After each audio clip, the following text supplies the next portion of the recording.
Serait-ce la fin de Fortnite car Fortnite est poursuivi en justice pour son addiction sur les ados? Je vais tout expliquer dans cette vidéo. Je vous ai mis un petit gameplay de Fortnite. Pour une fois, je vous ai pas mis ma tête. J'espère que ce gameplay vous fera plaisir. Bon, c'est pas vraiment un gameplay, c'est plusieurs clips. Bref, let's go. Fortnite est attaqué en justice par un cabinet d'avocats à cause de son pouvoir addictif, entre guillemets, chez les adolescents.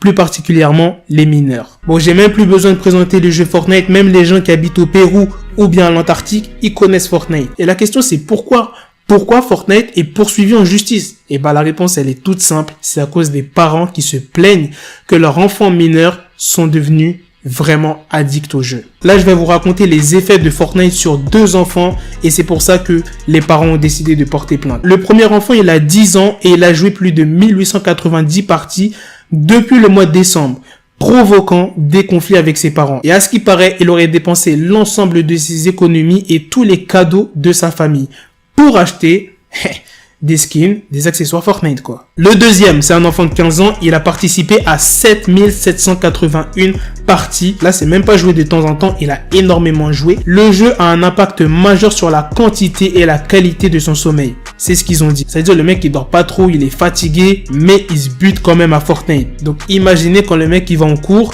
déjà il est fatigué de ouf, après il rentre, il joue à Fortnite alors qu'il est fatigué. Et c'est pas une vie, le sommeil c'est important quand même. Et il y a une personne qui s'appelle Jean-Philippe Caron qui est l'avocat qui pilote le dossier.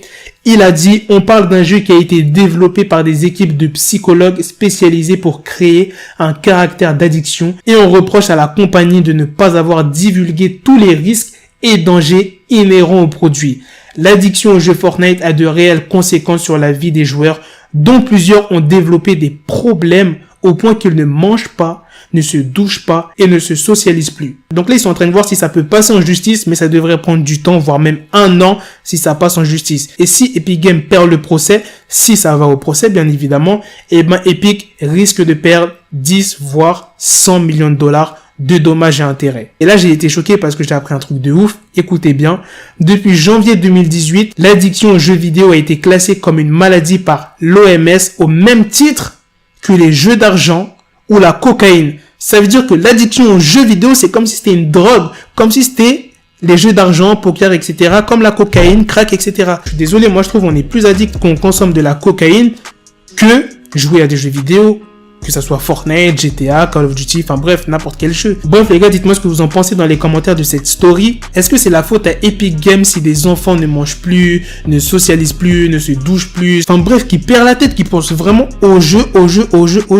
Non, je suis désolé, c'est pas la faute à Epic Games, c'est la faute aux parents. Je sais pas, ils ont juste à éteindre leur console, cacher leur console, ne pas acheter leur console tout simplement. Là, je parle pour les joueurs qui sont sur console. Par exemple, sur Xbox, t'es obligé de payer un abonnement Gold. En gros, tu payes pour jouer en ligne. Si ton enfant il arrête pas de passer sa vie à jouer à la console, à Fortnite, bah t'arrêtes de payer le gold et c'est bon, il pourra plus jouer. Après pour les joueurs qui sont sur PC, bah là on peut rien faire vu que le jeu c'est gratuit. Mais en vrai c'est pas la faute à Epic Games. Regardez le premier cas, l'enfant de 10 ans il a dépensé toutes ses économies. Déjà comment il a pu dépenser ses économies dans Fortnite? Pour acheter des skins, des danses, des paliers, faut mettre une carte bleue ou bien un compte PayPal. Enfin bref, déjà quand t'as 10 ans, cet argent il vient d'où? Il vient des parents. Donc les parents, il faut pas qu'ils se plaignent. C'est la faute aux parents, frérot. Donc arrêtez de dire que ouais, je sais pas, Fortnite, c'est un jeu addict. C'est comme les gens qui accusent GTA que ouais, c'est un jeu dangereux, ouais, les mineurs, tout ça. Eh frère, contrôlez vos enfants, c'est tout. Dites-moi ce que vous en pensez dans les commentaires les gars. Et à la prochaine pour de prochaines vidéos.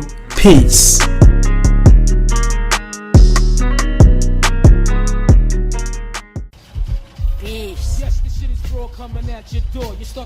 Got the bezel, had to switch my schedule on my dick, she Lego, never Lego. Her mouth stuck up on me, so I call her Velcro. Till I need my dinero pendejo. Hit my metro if it's about to peso, like it's Go Diego, make it right on schedule. Got the pistol on me with the dick extender, bitches in the back just like a fucking echo. Ay, that bitch told me you got pencil dick. She grip on my dick like a selfie stick. I got a big gun, I need help with it. To wet your babe up, Michael fell with it.